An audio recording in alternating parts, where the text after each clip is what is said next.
Hi friends, ఇదైతే మనకి agricultural insurance company అనమాట, ఏఐసి అంటారు. దీనికి సంబంధించి మనకి 55 మేనేజ్మెంట్ ట్రైనింగ్కి సంబంధించినటువంటి అప్లికేషన్ ఆన్లైన్ ప్రాసెస్ ఈరోజు స్టార్ట్ అవుతుంది అనమాట. 30 జనవరి 2025. అలాగే మనకి 20 ఫిబ్రవరి 2025 లాస్ట్ డేట్.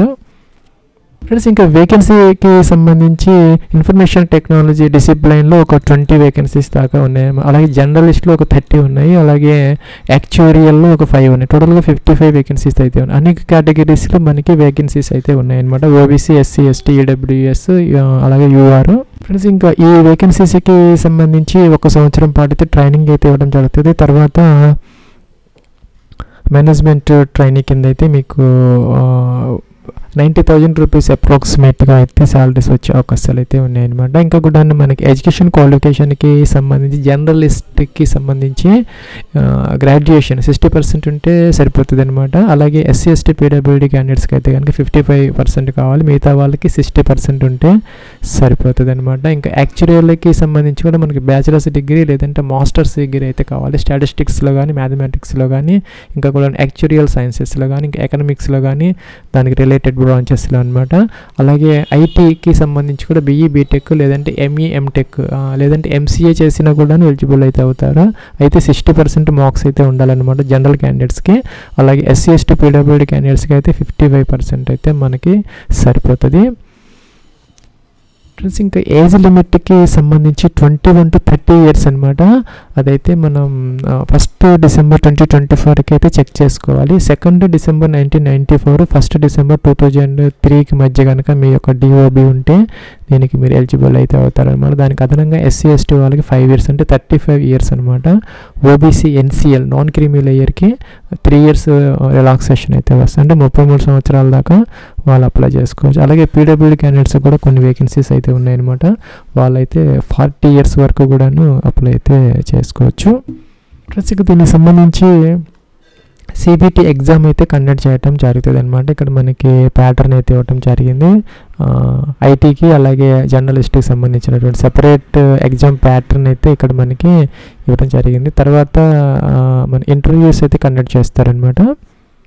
ఎగ్జామినేషన్ వచ్చేసరికి గుంటూరు, విజయవాడ, అలాగే విశాఖపట్నము, అలాగే మనకి తెలంగాణకి సంబంధించి కూడా హైదరాబాద్, ఖమ్మంలో అయితే ఎగ్జామినేషన్ సెంటర్స్ అయితే ఉన్నాయి. మీరు అప్లికేషన్ ప్రాసెస్లో చూస్ చేసుకుంటే అక్కడైతే మీకు ఎగ్జామినేషన్ అయితే జరుగుతుంది అనమాట. ఇంకా ఫీజుకి సంబంధించి ఫ్రెండ్స్ మనకి ఎస్సీ, ఎస్టీ, పీడబ్ల్యూడీ క్యాండిడేట్స్కి 200 రూపీస్ ఇంటిమేషన్ ఛార్జెస్ అయితే పే చేసుకోవాలి. ఇంకా జనరల్ కేటగిరీ అందరు కూడా 1,000 రూపీస్ అయితే పే చేయాలన్నమాట. అప్లికేషన్ ఆన్లైన్ ప్రాసెస్ లాస్ట్ స్టెప్లో మీరు ఫీజు అయితే పే చేసుకోవచ్చు. ఫ్రెండ్స్, ఇక్కడ మన రిజిస్ట్రేషన్ నెంబర్, పాస్వర్డ్, క్యాప్చా ఇచ్చేసి లాగిన్ అయితే అయ్యి అప్లికేషన్ ఫామ్ అయితే ఫిల్ అవుట్ చేసుకోవాలి. దానికన్నా ముందు ఇక్కడ click here for new registration అని ఉంది అనమాట. మీరు గతంలో ఐబీపీఎస్కి వాటికి రిజిస్టర్ అయినా కూడా దీనికి సంబంధించి ఫ్రెష్గా అయితే రిజిస్టర్ అయితే అందరు అవ్వాలి. ఫ్రెండ్స్, ఇదైతే మనకి అప్లికేషన్ ఫామ్ అనమాట. టోటల్గా 6 స్టెప్స్ అయితే ఇచ్చారు. అలాగే ఇక్కడ స్టార్ మార్క్ పెట్టినవన్నీ తప్పనిసరిగా ఫిల్ అవుట్ అయితే చేసుకోవాలి. బేసిక్ ఇన్ఫర్మేషన్లో మొదట మీ యొక్క నేమ్ ఎంటర్ చేసుకోవాలి. First name confirmation, middle name confirmation, last name confirmation అనమాట. ఇక్కడ మీకు మిడిల్ నేమ్ లేకపోతే కనుక దానిని స్కిప్ చేసుకొని లాస్ట్ నేమ్ సర్నేమ్గా యూజ్ చేసుకోవచ్చు. లేదంటే టోటల్ నేమ్ 35 క్యారెక్టర్స్ లోపు ఉంటే ఇక్కడ ఎంటర్ అయితే చేసుకోవచ్చు. నేమ్ అయితే మనకి ఫోటో ఐడి ప్రకారం ఎంటర్ అయితే చేసుకోవాలి. మీరు ఏ ఫోటో ఐడి అయితే ఎగ్జామినేషన్కి, ఇంటర్వ్యూకి క్యారీ చేయాలనుకుంటున్నారో ఫోటో ఐడి ప్రకారం మీ యొక్క ఫుల్ నేమ్ ఇక్కడ ఎంటర్ అయితే చేసుకోవాలి. ఇక్కడైతే ఫుల్ నేమ్ డిస్ప్లే అవుతుంది, చెక్ చేసుకోవచ్చు యాజ్ పర్ ఫోటో ఐడి ప్రకారం ఉన్నదా లేదా అనేది. ఈ అప్లికేషన్ ఫామ్కి సంబంధించి మీకు ఎడిట్ ఆప్షన్ అయితే లేదనమాట. తర్వాత మీకు మోడిఫై చేసుకోవడానికి అవకాశం అయితే లేదు. ఫీజు అనేది మనకి వేస్ట్ అయ్యే అవకాశాలు ఉంటాయి కాబట్టి జాగ్రత్తగా చెక్ చేసుకొని మీరు నెక్స్ట్ స్టెప్కి అయితే వెళ్ళాలి. ఇక్కడ 10 డిజిట్ మొబైల్ నెంబర్ ఎంటర్ చేయాలి. సెకండ్ టైం కన్ఫర్మ్ చేయాలి. ఇంకా సెకండ్ ఆల్టర్నేటివ్ మొబైల్ నెంబర్ ఉంటే ఇక్కడ ఎంటర్ చేసుకోవచ్చు, లేదంటే ఆప్షన్ అనమాట. ఈమెయిల్ ఐడి ఎంటర్ చేయాలి. ఇక్కడైతే డొమైన్ సెలెక్ట్ చేసుకోవాలి. జీమెయిల్, హాట్మెయిల్ ఏంటి అనేది పైన ఇచ్చిన ఈమెయిల్ విత్ డొమైన్ అనమాట. ఈ విధంగా ఎంటర్ అయితే క్యాప్చర్ బాక్స్లో ఎంటర్ చేయాలి. ఇక్కడ సేవ్ అండ్ నెక్స్ట్ అనే బటన్ ఉంది, దీని మీద క్లిక్ అయితే చేసుకోవాలి. ఫ్రెండ్స్, ఇక్కడ మనకి ప్రొవిజన్ రిజిస్ట్రేషన్ నెంబర్ అయితే డిస్ప్లే అవుతుంది, నోట్ చేసుకోవచ్చు. మనకి మెసేజ్ కూడా వస్తుంది అనమాట, ఈమెయిల్ కూడా వస్తుంది. కిందకి రావాలి. ఇక్కడ మనం ఫోటోగ్రాఫ్ అప్లోడ్ చేసుకోవాలి. బ్రౌజర్ అనాలి, అక్కడ ఫైల్ సెలెక్ట్ చేసుకోవాలి, టిక్ ఆన్ చేయాలి. సిగ్నేచర్ అలాగే బ్రౌజర్ అని చెప్పేసి సిగ్నేచర్ ఫైల్ని మనం సెలెక్ట్ చేసుకొని తర్వాత టిక్ ఆన్ చేసుకోవాలి. నెక్స్ట్ అనే బటన్ ఉంది, దీని మీద క్లిక్ అయితే చేయాలి. మనకి ఇక్కడ ఫోటోకి సంబంధించినటువంటి గైడ్లైన్స్ అయితే ఇచ్చారనమాట. దాని మీద క్లిక్ చేస్తే ఇక్కడ ఇలాగైతే ఓపెన్ అవుతుంది. Latest passport size colour photograph ఏదైతే ఉందో మనకి 3.5 x 4.5 సెంటీమీటర్స్ అలా ఉండేలాగా చూసుకోవాలి. జేపీజీ ఫార్మాట్లో 20 to 50 KB మధ్య మీరు దానిని అప్లోడ్ అయితే చేసుకోవాలి. సిగ్నేచర్ వచ్చేసరికి ఒక వైట్ పేపర్ మీద బ్లాక్ ఇంక్తో సైన్ చేసుకొని దాన్ని స్కాన్ చేసుకొని మన 20 to 50 KB వరకు అలౌ చేస్తుంది. దాన్ని మీరు అప్లోడ్ అయితే చేసుకోవాలి. ఫ్రెండ్స్ ఇక్కడ మనకి డీటెయిల్డ్ ట్యాబ్ అనమాట. ఇక్కడ నేమ్ ఆఫ్ డిసిప్లిన్ అంటే మీరు ఇక్కడ 3 డిసిప్లిన్స్ మాత్రమే ఉన్నాయి. జర్నలిస్ట్స్ దీనికైతే ఎనీ డిగ్రీ, అలాగే ఇన్ఫర్మేషన్ టెక్నాలజీకి సంబంధించి BE BTech ME MTech MCA వాళ్ళు దీనికి ఎలిజిబుల్ అయితే అవుతారు. యాక్చువల్కి సంబంధించి ఎకనామిక్స్ స్టాటిస్టిక్స్కి సంబంధించిన వాటిల్లో డిగ్రీ కావాలన్నమాట. సో మీరు ఏదో ఒక దీనికైతే సెలెక్ట్ అయితే చేసుకోవచ్చు అనమాట మీకున్నటువంటి క్వాలిఫికేషన్ని బట్టి. అలాగే కేటగిరీ, మీ కేటగిరీ ఏంటనేది సెలెక్ట్ అయితే చేసుకోవాలి. OBC SC ST general EWS select అయితే చేసుకోవాలి. తర్వాత చేంజ్ చేసుకునే అవకాశం అయితే ఉండదు. సో జాగ్రత్తగా ఇక్కడ మనం సెలెక్ట్ అయితే చేసుకోవాలన్నమాట. PWD క్యాండిడేట్స్ ఎస్ పెట్టుకోవాలి, లేకపోతే నో అనమాట. ఇది కూడాను PWD క్యాండిడేట్స్కి సంబంధించిన కాలమ్, మిగతా వాళ్ళకి అవసరం లేదు. ఇక్కడ నో పెట్టేస్తే ఈ రెండు, ఇంక కాలమ్స్ అన్నీ మనకి అవసరం లేదు అనమాట. ఎక్స్ సర్వీస్ ఎవరైనా ఉంటే ఎస్ పెట్టుకో, లేకపోతే నో అనమాట. ఇంకా కూడాను డిఫెన్స్ పర్సనల్స్ ఎవరైతే ఉన్నారో ఇక్కడ డిజబుల్డ్ ఇన్ ఆపరేషన్ డ్యూరింగ్ దానికి సంబంధించినటువంటి ఫ్యామిలీ మెంబర్స్ ఎవరైనా అప్లై చేస్తూ ఉంటే వాళ్ళు మాత్రం ఎస్ పెట్టాలి, లేకపోతే నో అనమాట. ఇంకా కూడా ఇక్కడ రిలీజియన్ ఇదైతే అందరు సెలెక్ట్ అయితే చేసుకోవాలి. మీ యొక్క రిలీజియన్ ఏదైతే ఉందో హిందూ ముస్లిం అది సెలెక్ట్ చేసుకోవాలి. పైన హిందూ కనుక మీరు సెలెక్ట్ చేస్తే నో పెట్టాలి, హిందూ కాకుండా అదర్ ఏదైనా పెడితే ఇక్కడ ఎస్ పెట్టుకోవాలి. వాళ్ళకి మైనారిటీ రిలీజియస్ కమ్యూనిటీ స్టేటస్ అనేది భారతదేశంలో ఉంటుంది కాబట్టి ఇక్కడ హిందూ కాకుండా అదర్స్ ఎస్ పెట్టాలి, హిందూ నో పెట్టుకోవాలన్నమాట. నేషనల్ ఇండియన్ సెలెక్ట్ అయితే చేసుకోవాలి. ఇంకా కూడా ఎగ్జామినేషన్ అనమాట. ఇందాక చెప్పినట్టుగా మీరు ఏ స్టేట్లో రాయాలని, సపోజ్ ఆంధ్రప్రదేశ్ ఇస్తే మీ గుంటూరు, విజయవాడ, విశాఖపట్నం అయితే వస్తాయి. అదే మీరు తెలంగాణ కనుక సెలెక్ట్ చేసుకుంటే హైదరాబాద్, ఖమ్మం అయితే వస్తాయి అనమాట. అక్కడైతే ఎగ్జామ్ అయితే జరుగుతుంది. ఇంకా డేట్ ఆఫ్ బర్త్ కోసం క్యాలెండర్ అయితే ఇచ్చారు. దీని నుంచి మీ యొక్క డేట్ ఆఫ్ బర్త్ అనేది ఇక్కడ మీరు సెలెక్ట్ అయితే చేసుకోవాలన్నమాట. ఈ విధంగా ప్లస్ దీనికి సంబంధించి మనకి 21 to 30 years అనమాట ఏజ్ రిలాక్సేషన్ అప్లికబుల్ అయితే అవుతుంది. 1 December 2024కి మీ ఏజ్ కనపడుతుంది, చెక్ చేసుకోవచ్చు. అలాగే మీరు మేలా ఫీమేల్ జెండర్ సెలెక్ట్ చేసుకోవాలి. ఇంకా మీరు కనుక ట్విన్ బ్రదర్ సిస్టర్స్ అయితే కనుక కవలలు అయ్యి ఉంటే ఎస్ పెట్టుకోవాలి. ఎస్ పెడితే వాళ్ళు నేమ్స్ మెన్షన్ చేయాలి. వాళ్ళు మేలా ఫీమేలా కూడాను మెన్షన్ అయితే చేయాలన్నమాట. వాళ్ళకి ఒకటే డేట్ ఆఫ్ బర్త్ ఉంటుంది కాబట్టి. మెరిటల్ స్టేటస్ మీరు అన్మ్యారీడా, మ్యారీడా, విడోవరా, డైవర్స్లా, ఇంకా కూడాను జ్యుడిషియల్లీ సెపరేటెడా సెలెక్ట్ అయితే చేసుకోవాలన్నమాట. ఈ విధంగా మీ యొక్క ఫాదర్స్ నేమ్ ఇక్కడ ఎంటర్ అయితే చేసుకోవాలన్నమాట. ఇంకా మీ యొక్క మదర్స్ నేమ్ కూడాను ఎంటర్ అయితే చేసుకోవాలి. కరస్పాండెన్స్ అడ్రస్ అనమాట ఇక్కడ ఎంటర్ అయితే చేసుకోవాలి. డోర్ నెంబర్, ఫ్లాట్ నెంబర్ ఏదైతే ఉందో కంప్లీట్ అడ్రస్ మీ అయితే ఇక్కడ మీరు ఎంటర్ అయితే చేసుకోవాలన్నమాట. ఈ విధంగా అలా కిందకు వచ్చేసి డిస్ట్రిక్ట్ అనమాట. మీ అడ్రస్లో నుంచి డిస్ట్రిక్ట్, స్టేట్, పిన్ కోడ్ అన్నీ కూడాను మీరు ఇక్కడ ఎంటర్ అయితే చేసుకోవాలన్నమాట. ఇంకా కూడాను permanent address, correspondence address same అయితే ఇది టిక్ ఆన్ చేస్తే సరిపోతుంది. మొదట ఈ అడ్రస్ అయితే మనం ఫిల్ చేయాలి, తర్వాత ఇది టిక్ ఆన్ చేస్తే కిందకైతే వస్తాయి అన్నమాట. ఫ్రెండ్స్ ఇక్కడ నెక్స్ట్ వచ్చేసరికి GST ఇన్వాయిస్ అనమాట. దానికోసం మీరు ఏ అడ్రస్ ఇస్తారో ఇంకా correspondence address, permanent address select అయితే చేసుకోవాలి. జనరల్ క్యాండిడేట్స్కి 1000 రూపీస్ ఫీ వస్తున్నది అనమాట.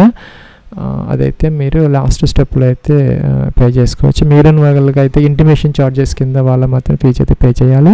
వ్యాలిడేట్ చేసుకోవాలి. ఎర్రర్స్ ఉంటే రెక్టిఫై చేసిన తర్వాత మీరు నెక్స్ట్ స్టెప్కి అయితే వెళ్ళొచ్చు. ఫ్రెండ్స్ ఇదైతే మనకి డీటెయిల్స్ ట్యాబ్లో EQ కాలం అనమాట. అంటే education qualification as on 1 December 2024కి మీకు గ్రాడ్యుయేషన్ అయితే కావాలన్నమాట. ఇంకా కూడాను దానికి సంబంధించినటువంటి డిసిప్లైన్లో ఇంకా జర్నలిస్ట్ పోస్ట్కి సంబంధించి ఎనీ గ్రాడ్యుయేషన్, ఇంకా ఐటీకి సంబంధించి BE BTech ME MTech MCA, ఇంకా కూడా యాక్చురియల్కి సంబంధించి కూడా మీకు ఎకనామిక్స్ స్టాటిస్టిక్స్కి సంబంధించి రిలేటెడ్ వాటిల్లో గ్రాడ్యుయేషన్ అయితే కావాలి. గ్రాడ్యుయేషన్ ఆర్ట్స్ వాళ్ళు BA అయితే ఫస్ట్ ఆప్షన్ తీసుకోవాలి, BSc వాళ్ళు సెకండ్ ఆప్షన్, BCom వాళ్ళు థర్డ్ ఆప్షన్. ఇంకా అగ్రికల్చరల్ డిగ్రీ అయితే కనుక ఇది తీసుకోవాలి. మేనేజ్మెంట్లో ఎవరన్నా BBM అలా చేస్తుంది తీసుకోవాలి. BE BTech అలాగే చేసే వాళ్ళు అదర్స్ తీసుకొని ఇక్కడ మీరు ఈ విధంగా ఎంటర్ అయితే చేసుకోవచ్చు అనమాట. ఇంకా కూడా ఇయర్ ఆఫ్ పాసింగ్ అనమాట, ఎప్పుడు పాస్ అయ్యారు డిగ్రీ అనేది ఇక్కడ మీరు మెన్షన్ అయితే చేసుకోవాలి. పర్సంటేజ్ అనేది ఇక్కడ ఎగ్జాక్ట్గా అయితే వేసుకోవాలన్నమాట. సపోజ్ ఇక్కడ మనకైతే ఒక నోట్ అయితే ఇవ్వడం జరుగుతున్నది. అదైతే రౌండ్ ఆఫ్ అయితే చేయకూడదు అనమాట. 2 డెసిమల్స్ 2 డిజిట్స్ మనం ఎలా అయితే చేస్తారు. రౌండ్ ఆఫ్ చేయకుండా సపోజ్ మీకు కనుక 54.99 వస్తే మీరు 55 అనేది వేయకూడదు. సో ఎగ్జాక్ట్ పర్సంటేజ్ అనేది మెన్షన్ అయితే చేసుకోవాలన్నమాట. ఇక్కడ మనకి ఒక నోట్ అయితే ఇవ్వడం జరుగుతున్నది. అలాగే first class second class mention అయితే చేసుకోవాలి ఫ్రెండ్స్. అలాగే మీకు పీజీ కనుక ఏదన్నా ఉంటే ఇక్కడ మీరు సెలెక్ట్ అయితే చేసుకో. సపోజ్ ఎంసీఏ లాంటి ఏదన్నా ఉన్నా వాటికి సంబంధించిన పోస్ట్కి మీరు అప్లై చేస్తామంటే సెలెక్ట్ చేసుకొని ఇదే విధంగా ఎంటర్ అయితే చేసుకోవచ్చు అనమాట. ఇంకా కూడాను ఇక్కడ name of higher academic qualification, మీరు టోటల్ మీకు హయ్యెస్ట్ క్వాలిఫికేషన్ ఏందని అడుగుతున్నారు. గ్రాడ్యుయేషన్, పీజీనా, ఇంకా కూడా ప్రొఫెషనల్ క్వాలిఫికేషన్ అడుగుతున్నారు అనమాట. మామూలుగా డిగ్రీ మీద అప్లై చేస్తామంటే ఇది తీసుకోవచ్చు. పీజీ ఉంటే కనుక సెకండ్ ఆప్షన్ తీసుకోవచ్చు. ఇంకా ఎంసీఏ లాంటి ప్రొఫెషనల్ క్వాలిఫికేషన్స్, ఎంబీఏ లాంటివి ఉంటే థర్డ్ ఆప్షన్ కూడా మీరు సెలెక్ట్ అయితే చేసుకోవచ్చు. అలాగే కంప్యూటర్ నాలెడ్జ్ అనమాట, వర్కింగ్ నాలెడ్జ్ ఎస్ అయితే పెట్టుకోవచ్చు. మీకు వచ్చినటువంటి ఆ యొక్క కంప్యూటర్ నాలెడ్జ్ గురించి ఇక్కడ ఏదైనా మెన్షన్ అయితే చేసుకోవచ్చు అనమాట. ఎంఎస్ ఆఫీస్ అలాంటివి. ఇంకా రీజనల్ లాంగ్వేజ్, మన ఆంధ్ర తెలంగాణకి సంబంధించి తెలుగు కాబట్టి మనకి వచ్చు అని చెప్పేసి ఎస్ అయితే పెట్టుకోవచ్చు అనమాట. ఇంకా కనుక ఎక్స్పీరియన్స్ ఏదైనా ఉంటే ఇక్కడ ఎంటర్ అయితే చేసుకోవచ్చు. కంపెనీ నేమ్, డిజిగ్నేషన్, ఎప్పటి నుంచి ఎంతవరకు, డేట్స్ అనమాట, నేచర్ ఆఫ్ డ్యూటీస్ ఇవన్నీ ఎంటర్ అయితే చేసుకోవాలి. ఈ పోస్ట్కి సంబంధించి మేనేజ్మెంట్ ట్రైనీస్ అనమాట. దీనికి ఎక్స్పీరియన్స్ అయితే అవసరమైతే లేదు. సో ఉంటే ఎంటర్ చేసుకోవచ్చు, లేకపోతే ఆప్షన్ ఇక్కడ స్టార్ మార్క్ అనేది ఏది లేదనమాట. ఒక లాంగ్వేజ్ మాత్రం కంపల్సరీ ఇక్కడ మనం ఎంటర్ చేసుకోవాలి. Suppose Telugu, read, right, speak అనమాట. హిందీ కూడా మీకు వచ్చి ఉంటే ఈ విధంగా పెట్టుకోవచ్చు. Read, right, speak. ఇంగ్లీష్ అందరికీ వచ్చు కాబట్టి రీడ్, రైట్, స్పీక్ ఇలాగ టిక్ ఆన్ చేసుకోవచ్చు. అలాగే ఇక్కడ మనకి ఎస్సీ, ఎస్టీ, ఓబీసీ, పీడబ్ల్యూడీ క్యాండిడేట్స్కి ప్రీ ఎగ్జామ్ ట్రైనింగ్ అనేది ఫ్రీగా అయితే ఇవ్వడం జరుగుతుంది. మీరు ఎగ్జామినేషన్ సెంటర్ ఏదైతే సెలెక్ట్ చేసుకున్నారో అక్కడైతే ఇస్తారనమాట. కావాల్సిన వాళ్ళు ఎస్ పెట్టుకోవచ్చు, లేకపోతే నో పెట్టుకోవచ్చు, అది మీ ఇష్టం అనమాట. వ్యాలిడేట్ చేసుకోవాలి అని కరెక్ట్గా ఉంటే సరే, లేకపోతే వీటిని మనం ఇక్కడ రెక్టిఫై చేసుకొని సేవ్ అండ్ నెక్స్ట్కి అయితే వెళ్ళాలి ఫ్రెండ్స్. ఈ స్టెప్లో మనకి ఇక్కడ ప్రివ్యూ అనేది కనపడుతుంది అనమాట. మీరు చెక్ అయితే చేసుకోవచ్చు. ఏదైనా మోడిఫికేషన్స్ కావాలి అనుకుంటే ఇక బ్యాక్ బటన్ ఉంది, బ్యాక్ వెళ్ళి ఎడిట్ అయితే చేసుకోవచ్చు. తర్వాత అయితే మీకు ఆప్షన్ ఉండదు అనమాట. సో అన్నీ పర్ఫెక్ట్గా ఉంటే మాత్రం మీరు ఇక్కడ టిక్ ఆన్ చేయాలి, కంప్లీట్ రిజిస్ట్రేషన్ చేసుకోవాలి. తర్వాత మనకి ఎడిట్ ఆప్షన్ లేదని చెప్పేసి ఒక నోట్ అయితే వస్తున్నది. ఇలాగ ఓకే అయితే మీరు చేసుకోవాలన్నమాట ఫ్రెండ్స్. ఇక్కడ మనం లెఫ్ట్ థంబ్ ఇంప్రెషన్ అయితే అప్లోడ్ అయితే చేసుకోవాలి. అలాగే హ్యాండ్ రిటన్ డిక్లరేషన్ అప్లోడ్ చేయాలి. క్యాప్చా ఉందన్నమాట. క్యాప్చా ఈ బాక్స్లో ఎంటర్ చేసిన తర్వాత సేవ్ అండ్ నెక్స్ట్ అనాలి. ఇక్కడ డాక్యుమెంట్స్ అప్లోడ్ గురించి ఇక్కడ నోట్ అయితే ఉందన్నమాట. సో లెఫ్ట్ థంబ్ ఇంప్రెషన్ అనేది ఒక వైట్ పేపర్ మీద బ్లాక్ లేదంటే బ్లూ ఇంక్తో మీరు ఆ యొక్క ఇంప్రెషన్ చేసుకొని జేపీజీ ఫార్మేట్లో మీరు అప్లోడ్ అయితే చేసుకోవాలన్నమాట. ఇంకా కూడా డైమెన్షన్స్ వచ్చేసరికి ఇక్కడైతే ఇచ్చారు 20 to 50 KB వరకు left thumb impression. Handwritten declaration వచ్చేసరికి మనకి 50 to 100 KB JPG format upload అయితే చేసుకో. ఇక్కడ ఇన్ఫర్మేషన్ అయితే ఇచ్చారనమాట. వైట్ పేపర్ మీద బ్లాక్ ఇంక్తో ఐకామా మీ నేమ్ రాసుకొని hereby declare that all the information submitted by me in the application form is correct, true and valid. I will present the supporting documents as in required. అదైతే మనం ఇక్కడ upload అయితే చేసుకోవాలన్నమాట friends. ఇక్కడ మన last step అనమాట, fee pay చేసుకోవాలి. Capture బాక్స్లో ఎంటర్ చేయాలి, సబ్మిట్ అనాలి. సబ్మిట్ అంటే మనం ఓకే చేసుకుంటే పేమెంట్ గేట్వే అయితే ఓపెన్ అవుతుంది. ఇక్కడ మనకి మల్టిపుల్ ఆప్షన్స్ అయితే వస్తున్నాయి అనమాట. Credit card, debit cards, internet banking, wallets, UPI ఏదో ఒక గేట్వే ద్వారా మీరు ఫీజు అయితే పే చేసుకోవచ్చు. ఇక్కడ రిజిస్ట్రేషన్ నెంబర్, పాస్వర్డ్ క్యాప్చర్ చేసి లాగిన్ మీరు అప్లికేషన్ ఫామ్ అయితే ప్రింట్ తీసుకోవచ్చు. దానికైతే మనకి 7th March 2025 దాకా టైం అయితే ఇవ్వడం జరిగింది. ఈ లోపల లాగిన్ అయ్యి మీరు అప్లికేషన్ ఫామ్ అయితే ప్రింట్ అయితే తీసుకోవచ్చు. ఇది ఫ్రెండ్స్ మనకి ఏఐసి ఆఫ్ ఇండియా ఏదైతే ఉందో దానికి సంబంధించి మేనేజ్మెంట్ ట్రైనర్స్ 55కి సంబంధించి అప్లికేషన్ ఆన్లైన్ ప్రాసెస్ అనమాట. మన ఏపీ తెలంగాణలో ఎగ్జామినేషన్ సెంటర్స్ ఉన్నాయి, పోస్టింగ్ కూడా ఇక్కడే అయితే ఉంటుంది అనమాట. సో ఎవరన్నా ఎలిజిబిలిటీ ఉన్న వాళ్ళు, ఇంట్రెస్ట్ ఉన్న వాళ్ళు దీనికి అప్లై అయితే చేసుకోవచ్చు.